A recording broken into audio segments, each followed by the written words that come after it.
Hola, muy buenos días. Hoy vamos a hablar acerca del uso y abuso de los suplementos nutricionales. Les habla Carlos Alberto Velasco Benítez. Yo soy pediatra, gastroenterólogo y nutriólogo, especialista en docencia universitaria, magíster en epidemiología y PhD en medicina clínica y salud pública. Mi declaración de intereses no va más allá de que yo soy profesor titular distinguido, jefe del departamento de pediatría, hago parte del comité editorial de la revista GastroNub, soy el director del grupo de investigación GastroNub en la Universidad del Valle en Cali, Colombia. ¿Qué agenda vamos a llevar el día de hoy? Vamos a hablar de definición de los suplementos nutricionales, cuándo deben de ser indicados, unos conceptos generales sobre las leyes de la alimentación, sobre carencias fisiológicas, sobre el estado nutricional, sobre ciertas técnicas dietéticas y culinarias y qué niños definitivamente están a riesgo y en los cuales sí deben ser indicados estos suplementos nutricionales. ¿Cómo se define un suplemento nutricional? Es todo producto elaborado a base de nutrientes y otros componentes presentes en los alimentos cuyo propósito es el de satisfacer las necesidades particulares de la nutrición determinadas por condiciones bien sea físicas, fisiológicas o metabólicas específicas. Para ello debemos tener en cuenta el ingreso de macro y micronutrientes, vitaminas, macronutrientes, grasas, proteínas, lípidos, aminoácidos, ácidos grasos esenciales, no esenciales, minerales, oligoelementos, fibra dietética, algunos cofactores, enzimas y coenzimas intermediarias en los procesos bioquímicos. ¿Cuándo son indicados los suplementos nutricionales? Hay que tener en cuenta que hay unas ingestas deficientes de nutrientes, bien sea dadas por algunas dietas especiales que nosotros mismos manejamos, por ejemplo, los vegetarianos o los veganos, o dietas cetogénicas en el niño convulsionador, o dietas restrictivas porque el niño tiene alguna patología de base. Pero también es necesario saber si la lactancia materna que vamos a utilizar es exclusiva, prolongada o en las terminologías o en los tiempos que se han recomendado. Y también es necesario conocer el estado socioeconómico del individuo, pues pueden haber deficiencias socioeconómicas que impidan que nosotros tengamos una ingesta adecuada de nutrientes. Otra indicación de la suplementación de suplementos nutricionales son las pérdidas aumentadas. Esto pueden ser por síndromes de mala absorción, bien sea porque tengo una fibrosis quística del páncreas, porque tengo una enfermedad, hepatopatía, porque tengo algún síndrome mala absortivo, porque tengo enfermedad celíaca, porque tengo una hepatopatía, porque tengo algún problema como infecciones prolongadas por VIH y demás. Hay que tener en cuenta pérdidas aumentadas. O también cuando nosotros no adecuadamente utilizamos o hay fallas en la utilización de esos nutrimentos o de alimentos. Caso de enfermedades de tipo metabólico o caso de enfermedades de tipo renal. Igualmente es necesario tener en cuenta en la suplementación de nutrimentos cómo hay cierta interacción del alimento con el medicamento.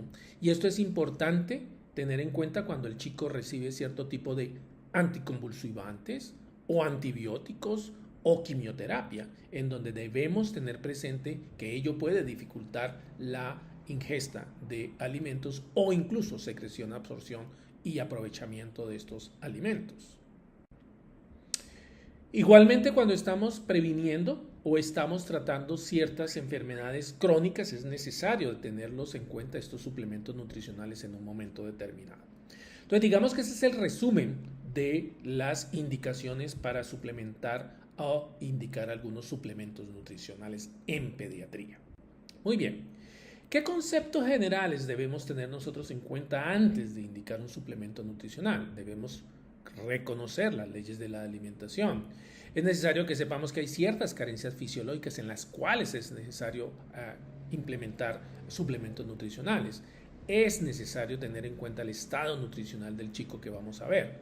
Hay ciertos factores exógenos que se nos escapan, como el estado socioeconómico, la cultura de la población donde vamos a hacer la implementación o no, los hábitos nutricionales y la biodisponibilidad de los alimentos. Incluso también tener en cuenta las famosas estrategias de comercialización. Vamos a ver cada uno de ellos. Las leyes de la alimentación ya las conocemos, deben de ser completa, equilibrada, suficiente, adecuada, en cuanto debe contener carbohidratos, proteínas, lípidos y micronutrientes, en que esto debe ser por porcentaje de carbohidratos, porcentaje de proteínas, porcentaje de lípidos dependiendo de edad, de que debe de ofrecerse a ciertas kilocalorías por kilo por día para favorecer un crecimiento y desarrollo importante en los niños y que debe ser adecuado al momento fisiológico de quien lo estemos colocando. Pero además de ello, la alimentación debe ser nutriológica, dietológica, debe ser limpia, debe de ser a un costo razonable y pues obviamente agradable a quien lo está ingiriendo o a quien se lo estamos indicando. Hay ciertas carencias fisiológicas que tenemos que tener en cuenta y para lo cual se requieren suplementos nutricionales. En el recién nacido, por ejemplo, es el caso del déficit de vitamina K y necesitamos pues la utilización de vitamina K, o en los recién nacidos pretérminos la utilización de polivitamínicos, o la misma anemia ferropénica del lactante que es lactado exclusivamente con leche materna o al cuarto o sexto mes, para lo cual debemos suplementar hierro, dosis 0.15 miligramos de hierro por cada 100 kilocalorías o 4 miligramos por kilo por día de sulfato ferroso en niños mayores de 4 meses con leche materna exclusiva, recordarlo que hay que suplementarlo, o en niños mayores de 6 meses hasta los 9 meses de edad para evitar esa anemia ferropénica del lactante.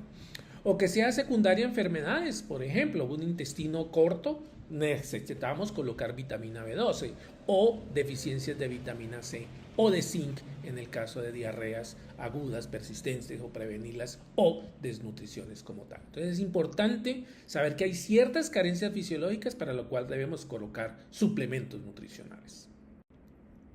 Igualmente hay que tener en cuenta el estado nutricional, si el niño es eutrófico y malnutrido, ¿de qué lado? Malnutrido porque por déficit, entonces desnutrido, habría que colocar suplementación de hierro, ácido fólico, vitaminas liposolubles, A, D, K, zinc y otros micronutrientes y vitaminas. O si el chico está sobrepesado y obeso, que también deben de tener cierto tipo de deficiencias de tipo nutricional a lo cual nosotros debemos estar prestos. Igualmente es posible que requiramos de algunas técnicas dietarias y culinarias y nosotros debamos saber algo de preparación, del tiempo de cocción de alimentos o incluso debemos de tener en cuenta la canasta familiar para saber en qué invertir en nuestros alimentos. En cuanto a técnicas dietéticas y culinarias, pues hay que asegurar la condición sanitaria de la alimentación, limpia, adecuada, refrigerada. Hay que preservar el valor biológico de los alimentos, poca cocción, entre más naturales mejor. Obvio que hay algunos que hay necesariamente que coccionarlos. Mejorar la biodigestibilidad, mejorar algunas de las características sensoriales de esto. La palatabilidad es importante, obtener, ojalá a menor costo, la mayor calidad de estos alimentos. Igualmente con estas técnicas dietéticas y culinarias es necesario que tengamos que saber qué seleccionar durante la compra, cómo han sido almacenados o cómo vamos a almacenar nosotros esos alimentos, cómo los vamos a conservar o cómo han sido conservados. Necesariamente las técnicas sobre limpieza previa a la preparación de estos alimentos y cómo los vamos a preparar y de qué manera les vamos a sacar el mejor provecho. Es bueno saber la procedencia de los alimentos en cuanto es de origen natural o utiliza preservantes, a veces se requieren de ciertos productos alimenticios de tipo industrial, cuáles utilizar, cuáles no, mirar etiquetado, el costo, beneficio, los contaminantes y aditivos que le pueden estar agregando o no a estos alimentos, la composición química, evitar ciertas enfermedades transmisibles por alimentos, hay que tener en cuenta cierto tipo de limpieza, ratas o contaminación e higiene, leptospira, etcétera, el control de la calidad de estos alimentos o cambios en el valor nutritivo de los alimentos por descomposición o por no congelamiento, no buena refrigeración o manipulación de estos alimentos. Igual esto es una guerra de todos los días, la forma de preparación del consumo versus la cultura de cada individuo. Yo no puedo quitarle el sancocho a los bayunos, no puedo quitarle el pescado a los costeños, no se le puede quitar el ñame, no se puede quitar chontaduro. Culturalmente es necesario saber a quién vamos a dirigir, igualmente psicosocialmente. Y habrán algunos alimentos que nosotros a expensas de que sabemos que son nocivos también los consumimos en un momento determinado.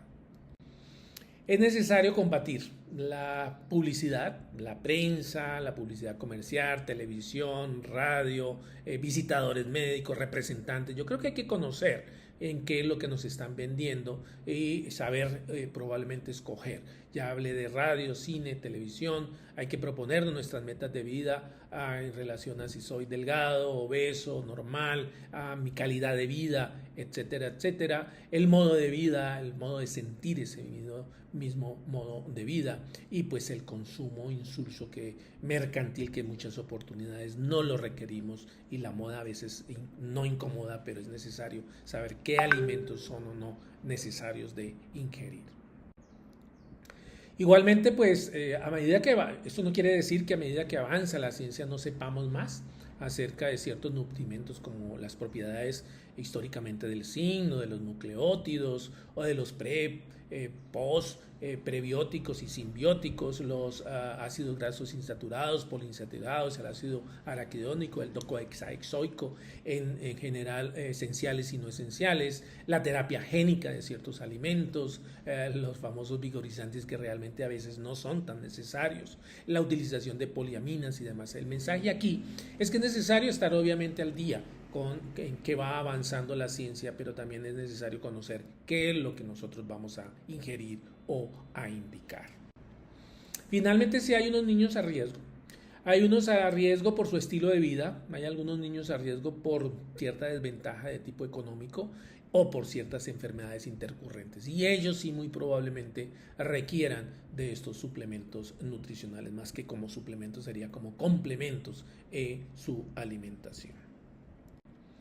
Muy bien, esto es todo lo de uso y abuso de suplementos nutricionales. Estuve comentando acerca de la definición de un suplemento nutricional. Hay ciertas indicaciones que hay que tener en cuenta en cuanto a déficit, ausencia o falta de utilización. Hay ciertos conceptos generales necesarios. Las leyes de la alimentación siguen siendo válidas. Hay ciertas carencias fisiológicas que tenemos que tener en cuenta. El estado nutricional en defecto o en exceso es importante. Hay que aprender acerca de técnicas dietéticas y culinarias. La cultura es importante para tener en cuenta. Y finalmente hay ciertos chicos a riesgo en los cuales sí debemos, más que suplementar, complementar estos suplementos nutricionales. Muchísimas gracias. Mi correo electrónico carlos.velasco@univalle.edu.co.